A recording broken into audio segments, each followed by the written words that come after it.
بسم الله الرحمن الرحيم. الحمد لله والصلاة والسلام على رسول الله وعلى آله وصحبه ومن والاه. بەڕێزان و خۆشەویستان، لەموانەیە باسێکی تەندروستی پێغەمبەری خوا صلی الله عليه وسلم لە ڕوانگەی سنەنی فیترەواکەین. ئەبێ سنەنی فیترە چی بێ؟ ئەو سنەتانن کە پێغەمبەران پێش ئێمە کردویانە، پیادەیان کردووە، و سنەتێکە ئینسان هەر لە منداڵیەوە ئەم سنەتە خۆی لەسەر ڕابێنێ و خۆی فێرکا و مناڵەکەی فێرکا و لەسەری بژی و لەسەری بمرێ. تەسەوڕەکەیت ئەمە باسی عەقیدە و باسی قیامەت و باسی مردن و باسی نوێژ و باسی ڕۆژ و باسی شتی گەورە بێ؟ نەخێر، ئەمە باسی خزمەتی لاشەی خۆتە، باسی پارێزگاری لە تەندروستی و خۆپاراستن لە نەخۆشیەکانی ناو لاشەی خۆتە. سبحان الله، پێغەمبەری خوا صلی الله علیه و سلم فەرمێ عەشر من الفطرة، دەشت لە فطرەتی ئینسانن، دەشت لە فطرەتی پێغەمبەران، واتە پێغەمبەران کردویانە. سەیری کە ڕەبت دەکاتەوە بە چیەوە؟ یعنی هەموو دینەکان هەر پاکژی هاتوون، هەر بە خاوێنی هاتوون. نەک بن مادەم موسڵمانم بێ ڕیشێکی درێژم هەبێ و ڕیشێکم هەبێ وەکوڵێ بە ساڵ خزمەتی نەکەم. نەک من لەبەرەوەی کە موسڵمانم ئەبێت لاشەم ئەوە بۆگەن و پیس بێ و عەرەقم پیا بێتە خوارەوە کە خەڵک لە ڕوێنەیە نزیکم بێتەوە. ئەمە دینەکانی ترن، ئەمە خەڵکەکانی ترن کە انحرافیان کردووە. دینی ئێمە بە پاکژی جوانە، دینی ئێمە بە خاوێنی ناخ و دەرەوەت ئەهێڵێتەوە. دینی ئێمە ئەم فترەیە خۆشەویستەکانم کە پێغەمبەری خوا صلی الله علیه و سلم فێرمانەکات چۆن لاشەمان پارێزگاری بکەین. قەص الشارب، چۆن سمێڵەکانمان کورتکەینەوە. ئیعفاء اللحیە، ڕیش بێڵینەوە. السواک. چوارم، استنشاق الماء. قص الأظافر، نینۆ کردن.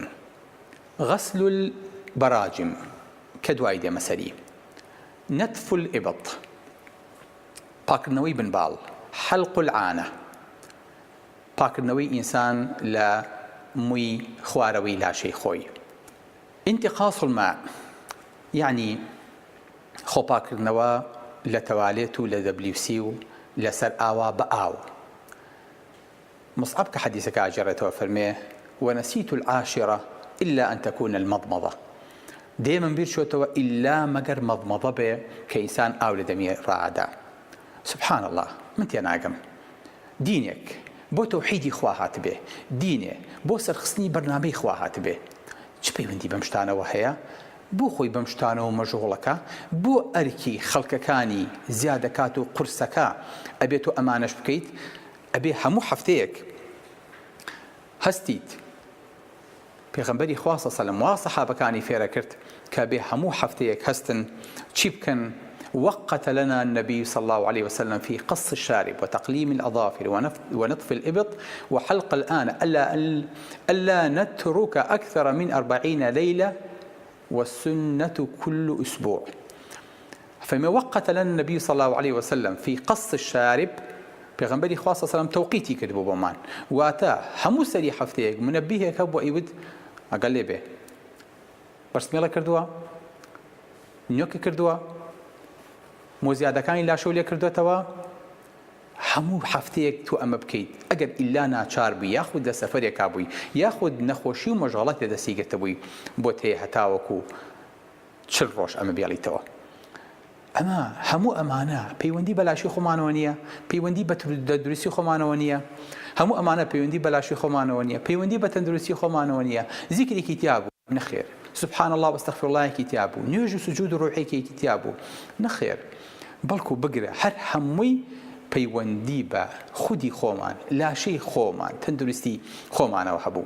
سێری عەزەبەتی ئەم دینەکە کە ئینسان وا لێ یەکات بیل لەوە بکاتەوە کە یەکێک نانی لەگەڵا خوا یاخود خۆی شەرابێ نۆشەکات بتوانێت مووەکانی لە ئاوەکە یاخود لە شەرابەکە کە ئەچێتە ناخیەوە پارێزراو بێ، بتوانێت ڕیشی بەو شێوەیە بێ کە ئەو نەموسی لێ نەیا و بری ناربێت و تووشی نەخۆشی و تووشی فتریات بێ، بتوانێت ئەو موانەی کە بە لاشەیەوێتی لە شوێنە شوێدارەکانی لاشەی ئاغڵی گرتوون هەموو جارێ پاکیان کاتەوە بیان تاشێت بۆ ئەوەی کە نەبن بە مۆڵگەی نەخۆشی میکرۆب و بۆنی ناخۆش لە ئینسانەکەەوە دەرنەچێت.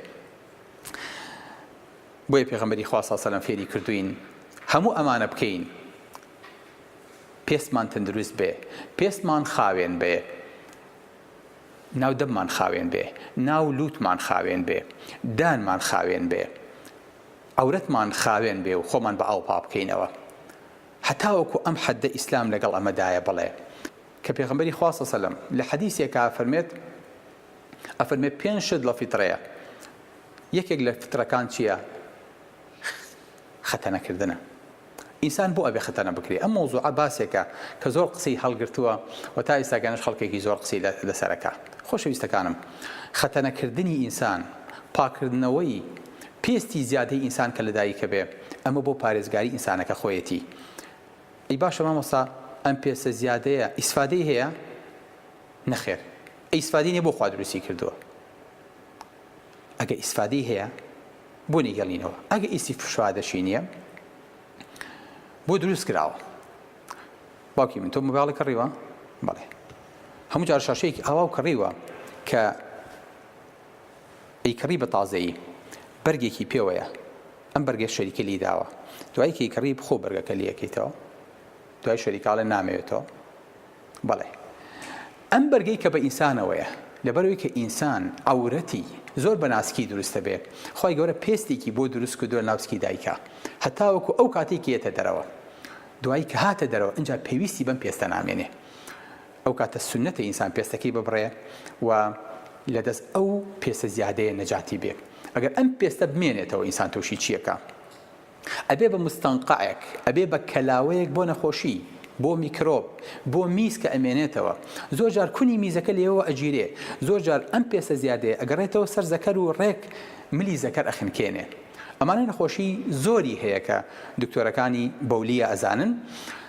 بۆیە ئینسان سونەتە بە لەدایک بوون بە بیدایەتی هاتنە ناو ژیانیەوە دەدەست ئەم پێستە خۆی نەجات بە. تۆ تەسەورەکەی ئەم حاڵەتە پەیوەندی بە سەرەتانی زەکەرەوە هەبێ؟ یعنی لابردنی پێست، لابردنی ئەم پێستە هیچ پەیوەندیەکی بە سەرەتانەوە هەبێ؟ بەڵێ بەڵێ. یەهود بۆچی تووشی سەرەتان نابن؟ چونکە لەگەڵ لەدایکبوونی مناڵەکانیان خەتەنیان بۆکەن. موسڵمانان بۆچی توش نابن؟ لەبەری کە ئەمە پیاداکەن. خەڵکێکی تر بۆچی تووشە بێ؟ لەبەری کە ئەم پێستە زیادەی ئەهێڵنەوە.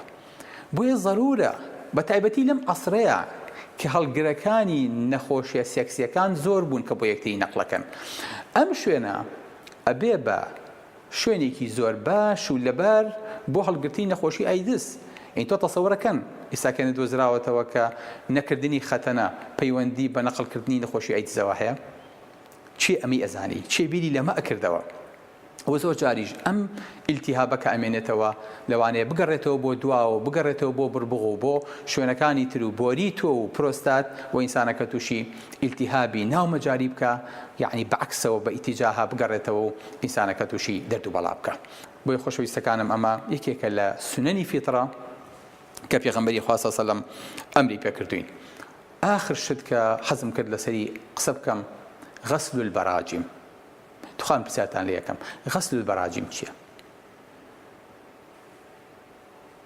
باوەڕ ناکەم کەس بیزانێ. ئەزان خۆشەویستەکانم،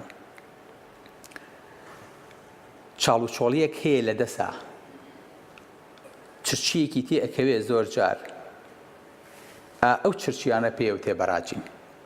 بینی پەنجەکان پێوترێ بەراجیم. مامۆستا خۆم بۆ نان ناخۆم، حەقیشم نییە بەسەرەوە. پێغەمبەری خوا صلی الله علیه و سەلەم بۆ پاکی کەیتەوە. لا إله إلا الله.